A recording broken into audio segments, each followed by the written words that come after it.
Alright, welcome back. This is our last episode for this series. Yay! Okay, anyways.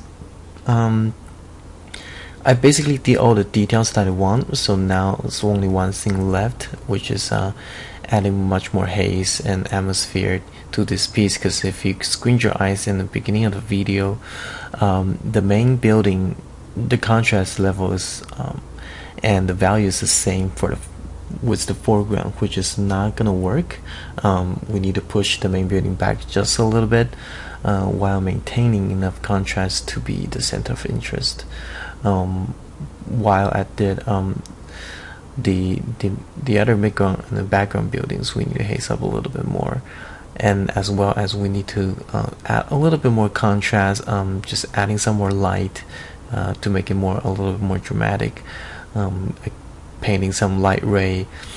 So basically I add a screen layer and choose like a kind of a lightish tone color for a warm tone color for the haze, and I create another layer using and make it a color dodge mode, and just painting some light rays and painting some light in the buildings. So so we're not painting any more detail anymore. It's mostly just kind of value and lighting manipulation.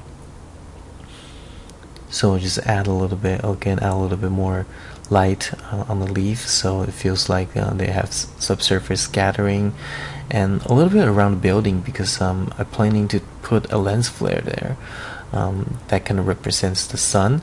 So when even though the sun is behind the right foreground building, there's gonna be a little bit light kind of blooming through, so that's why I did that.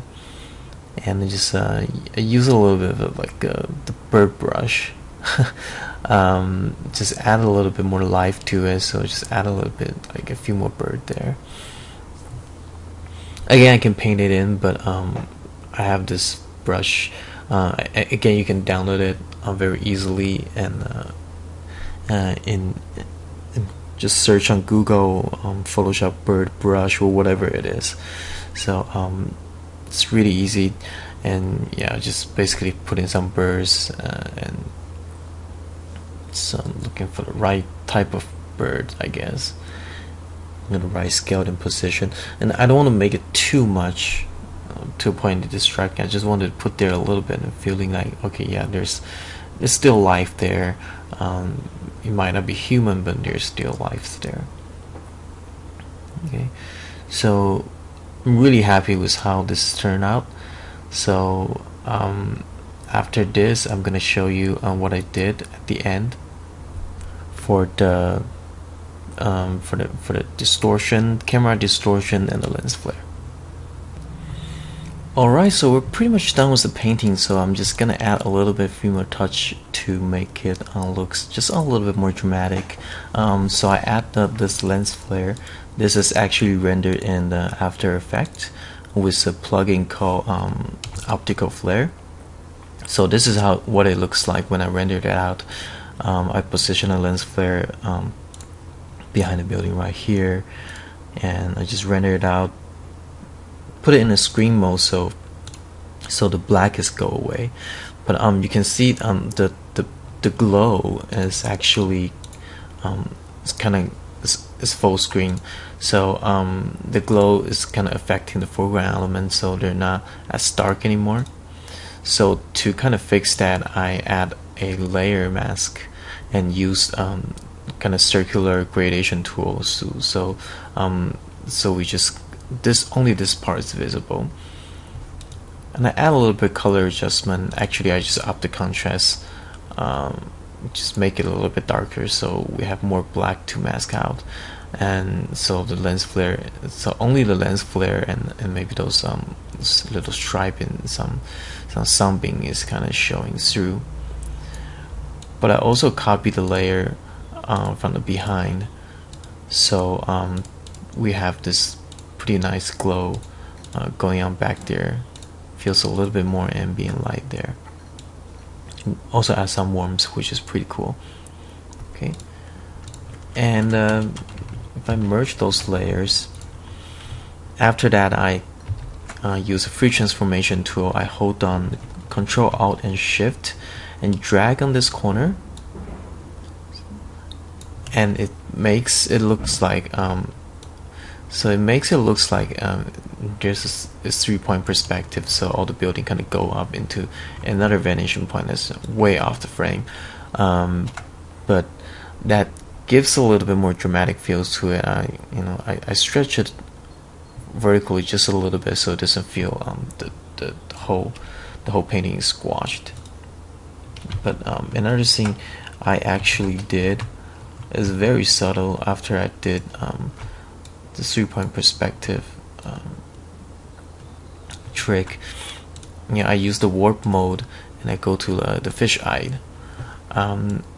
Just decrease down the line, just ever so slightly, just use just a little bit.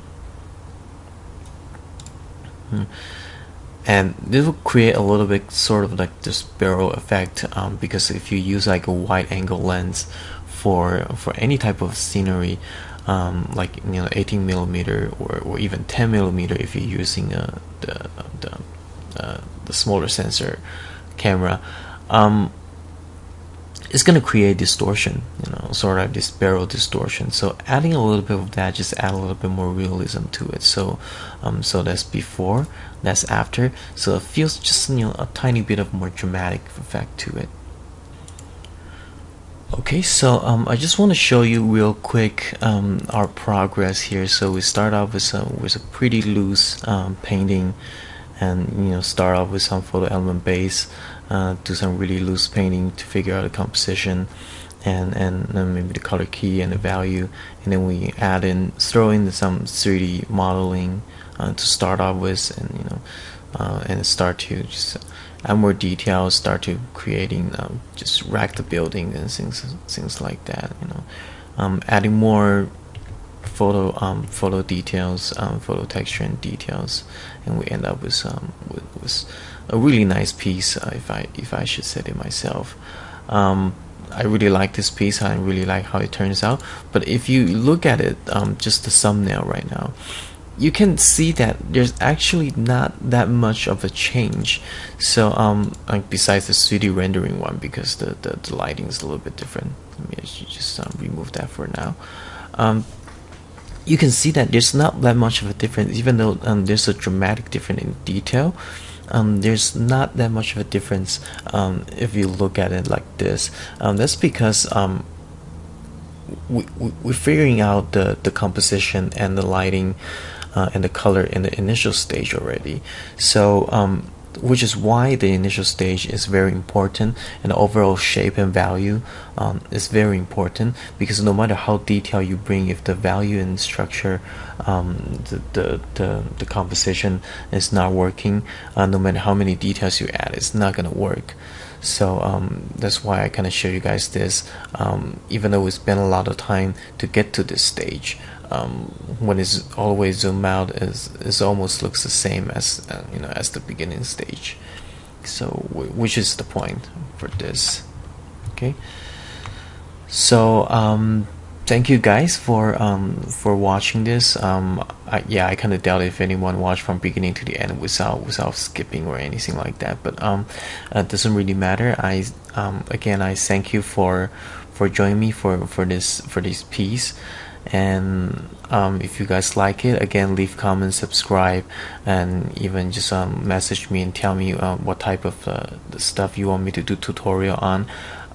Besides Photoshop, I actually do quite a few other programs as well, not in a very super advanced level, but enough to get me into the workflow and help me on my piece. So hope you guys like this one. And I'm just gonna zoom in on the default details here. Actually, when it's full zoom in, you can start to see that there's some paint stroke and paint over on the photo elements, which is okay, because again, this is not really a production matte painting, which all the details has to be photo real. This is more like concept art, so with the help of photo elements and 3D model. So again, hope you guys like it, and hopefully I will post I will put other tutorials up if you guys like it, and I will see you guys later. Bye bye.